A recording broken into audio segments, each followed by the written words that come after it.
কিশোরগঞ্জের কটিয়াদী উপজেলার পূর্বচর পাড়াতলা গ্রামের চাঞ্চল্যকর হত্যার মামলার অন্যতম এজাহার নামীয় আসামি মোহাম্মদ মরহুম আলীকে বিশেষ অভিযান চালিয়ে সুনামগঞ্জের তাহিরপুর এলাকা থেকে গ্রেপ্তার করেছে police. Senior staff reporter Mohammad জজ মিয়া জানান, পুলিশ জানায় গোপন সংবাদের ভিত্তিতেই পরিচালিত অভিযানে তাকে আটক করা হয়। এই ঘটনায় এলাকায় ব্যাপক চাঞ্চল্যের সৃষ্টি হয়েছে। এ বিষয়ে কটিয়াদী মডেল থানার officer in charge OC Mohammad Rafiqul Islam press ব্রিফিংয়ে জানান, আইন শৃঙ্খলা বাহিনীর ধারাবাহিক অভিযানের অংশ হিসেবে মোহাম্মদ মরহুম আলীকে গ্রেপ্তার করা হয়েছে।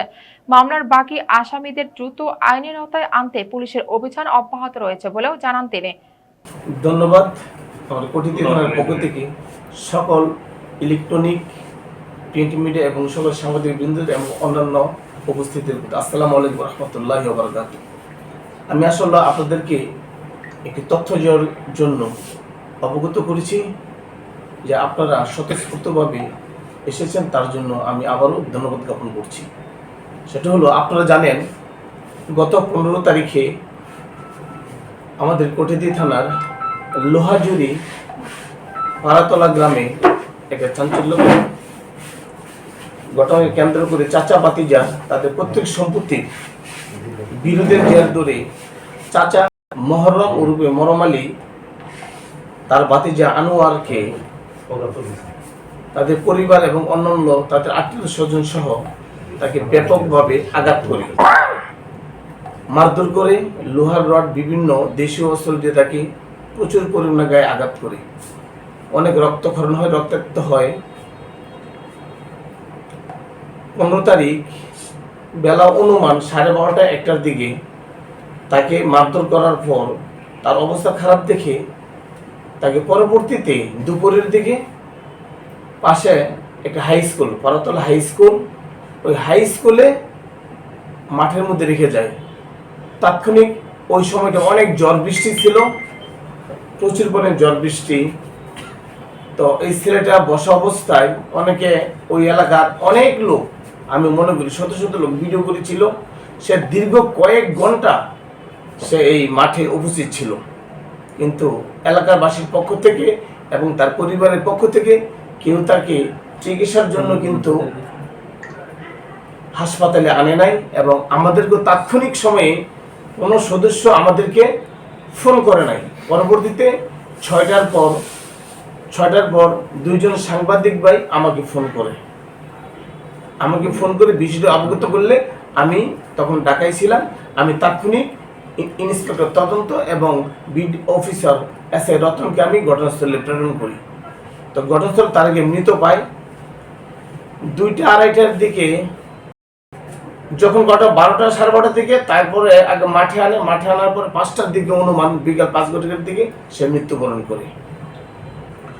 পরবর্তীতে আমাদের উক্ত ঘটনায় ওই ভিকটিমের মা বাদী হয়ে 9 জনের বিরুদ্ধে এজাহার দায়ের করেন। আমরা নিয়মিত মামলা রুজু করি, যা কটিয়াদী থানা মামলা নম্বর 18 তারিখ 16/5/2026। ওই মামলা রুজু হওয়ার পর থেকে ঘটনার সাথে জড়িত এজাহার নিয়ে ওই যে 9 জন আসামি, তারা সবাই এই কটিয়াদী ছেড়ে দেশের বিভিন্ন এলাকায় পলাতক আত্মগোপনে যায়। তাদের এবং কোনো মোবাইল কোনো কিছু তারা চালায় না, বন্ধ করে দেয়। তো আমরা এক প্রকার অনেক তথ্য উপত্য ব্যবহার করে এবং গোপন সংবাদের ভিত্তিতে আমরা এজাহার নামীয় 2 নম্বর আসামি মহরম আলী উরুপে মরম আলী, ওনাকে সুনামগঞ্জ তাহিরপুর গুরুপাড়া গ্রামের একবার আমাদের বাংলাদেশের লাস্ট বর্ডার ভারতের কাছাকাছি সীমানার বাতাকাটি ফাঁড়ি পুলিশের সহায়তায় আমরা তাকে গ্রেফতার করতে সক্ষম হই 23 তারিখ সন্ধ্যা 7:20 ঘটিকার দিকে অনুমান। পরবর্তীতে আমরা তাকে আমাদের কটিয়াদী থানায় গতকাল রাত 8:20 ঘটিকায় 9:20 ঘটিকায় মানে 21:20 ঘটিকায় উপস্থিত। আমরা আজকে তাকে বিজ্ঞ আদালতে, কিশোরগঞ্জ আদালতে প্রেরণ করি এবং অত্র মামলার ঘটনার সত্যতা স্বীকার করি। সে এবং তার ছেলে সহ যারা ছিল এবং যারা যারা এই ঘটনার সাথে জড়িত তাদের নাম উল্লেখ করে অত্র ঘটনার সত্যতার দায় স্বীকার করে তিনি বিজ্ঞ আদালতের ম্যাজিস্ট্রেটের সামনে 164 দ্বারা জবানবন্দি প্রদান করেন। মরম আলী এখন জেল হাজতে আছে। ধন্যবাদ সবাইকে। আসলে মার্ডার তো মার্ডারই, 302 আমরা আরজিতে বা এজাহারে কি দুর্বল বিষয়গুলো আছে ওইটা ফ্যাক্টর না, ফ্যাক্টর কারা তাকে মারছে।